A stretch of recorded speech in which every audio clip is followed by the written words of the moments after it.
وبركاته. الحمد لله الصلاة والسلام على أشرف المرسلين وعلى آله وصحبه أجمعين أما بعد. SSF സംസ്ഥാന സാഹിത്യോത്സവിൻ്റെ പ്രൗഢമായ വേദിയിലാണ് ഞാനും നിങ്ങളും ഒരുമിച്ച് കൂടിയിരിക്കുന്നത്. ഈ സന്ദർഭത്തിൽ ലഹരിയെ തുരത്താം എന്ന വിഷയത്തെ ആസ്പദമാക്കി ഏതാനും ആശയങ്ങൾ നിങ്ങളുമായി പങ്കുവെക്കാൻ ഞാൻ ആഗ്രഹിക്കുന്നു. ഇത് നമ്മുടെ സമൂഹത്തെ ക്ഷീണിപ്പിക്കുകയും കുടുംബങ്ങളെ തകർക്കുകയും യുവജനതയെ നശിപ്പിക്കുകയും ചെയ്യുന്ന ഏറ്റവും അപകടകാരിയായ ശത്രുവാണ് ലഹരി അഥവാ മദ്യവും മയക്കുമരുന്നുകളും. ലഹരി ആദ്യം ആസ്വാദനം എന്ന തോന്നൽ നൽകുന്നു, പക്ഷേ അതിൻ്റെ യഥാർത്ഥ സ്വഭാവം അന്ധകാരം പോലെ പതുക്കെ പുറത്തു വരുന്നു. ശരീരത്തിനെയും മനസ്സിനെയും നശിപ്പിക്കുന്ന ഈ വിഷം ഒടുവിൽ ജീവൻ പോലും ഉപേക്ഷിക്കേണ്ട സ്ഥിതിയിലേക്ക് നമ്മെ നയിക്കുന്നു. മുഹമ്മദ് മുസ്തഫ സല്ലല്ലാഹു അലൈഹി വസല്ലം തങ്ങളുടെ വാക്കുകൾ ഇവിടെ പ്രസക്തമാണ്. മുത്തനബി പറയുകയാണ്, അൽ ഖംറു ഉമ്മുൽ ഖബായിസ്, ലഹരിയാണ് എല്ലാ ദുഷ്പ്രവർത്തനങ്ങളുടെയും മാതാവ്. ലോകത്ത് നടക്കുന്ന ഒട്ടുമിക്ക ക്രൂര കൃത്യങ്ങൾക്കും പിന്നിൽ ലഹരിയാണെന്ന് അന്വേഷിച്ചാൽ നമുക്ക് മനസ്സിലാകും. അതുപോലെ മുൻ ഇന്ത്യൻ പ്രസിഡന്റ് APJ അബ്ദുൽ കലാമിന്റെ വാക്കുകൾ കൂടെ ഇവിടെ ഉദ്ധരിക്കാൻ ആഗ്രഹിക്കുന്നു.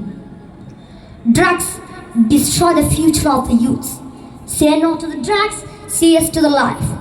ലഹരി നമ്മുടെ യുവജനതയുടെ ഭാവിയെ നശിപ്പിക്കുന്നു.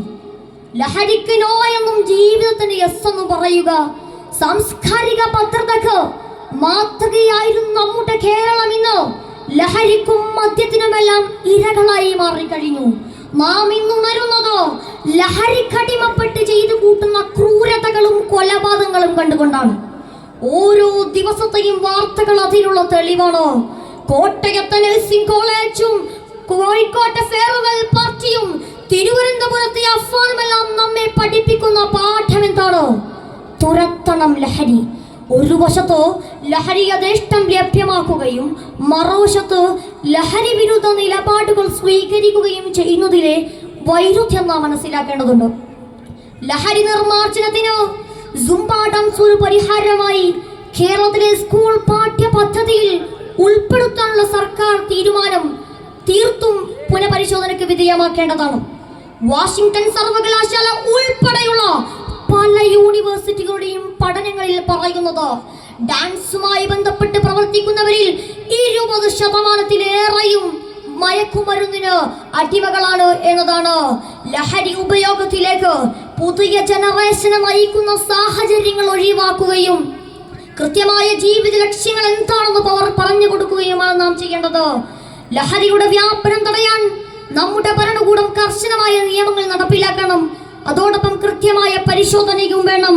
സ്കൂളുകളിലും കോളേജുകളിലും സമൂഹങ്ങളിലുമെല്ലാം ലഹരിയുടെ ദോഷഫലങ്ങളെ കുറിച്ച് ബോധവൽക്കരണം നടത്തേണ്ടത് അത്യന്താപേക്ഷിതമാണ്. ഇത്തരത്തിലുള്ള പ്രവർത്തനങ്ങൾ വിദ്യാർത്ഥികളിൽ ശരിയായ അറിവും ആത്മവിശ്വാസവും വളർത്തുകയും ലഹരിയെ ചെറുക്കുന്ന മനോഭാവം രൂപപ്പെടുത്തുകയും ചെയ്യുന്നു. അതുകൂടാതെ രക്ഷിതാക്കളുടെ സ്നേഹപരമായ ശ്രദ്ധയും മാനസികമായ പിന്തുണയും വിദ്യാർത്ഥികളെ വഴിതെറ്റാതെ രക്ഷിക്കുന്നു. സാഹിത്യം, കല, കായികം, സാമൂഹിക സേവന പ്രവർത്തനങ്ങൾ എന്നിവയെല്ലാം വിദ്യാർത്ഥികളെ സജീവമാക്കണം. ഇങ്ങനെ നമ്മുടെ സമൂഹം ഒന്നിച്ചു നിന്ന് പ്രവർത്തിച്ചാൽ മാത്രമേ ലഹരി വിമുക്ത ഭാവിക്കായി നമുക്ക് മുന്നേറാൻ കഴിയൂ. അതിന് നാഥനായ അല്ലാഹു തആല തൗഫീഖ് ചെയ്യുമാറാകട്ടെ. ഇത്രയും പറഞ്ഞുകൊണ്ട് ഞാൻ എൻ്റെ വാക്കുകൾ ഉപസംഹരിക്കുന്നു. വആഖിറു ദഅ്വാനാ അൽഹംദുലില്ലാഹി റബ്ബിൽ ആലമീൻ. അസ്സലാമു അലൈക്കും വറഹ്മത്തുള്ളാഹി തആല വബറകാതുഹു.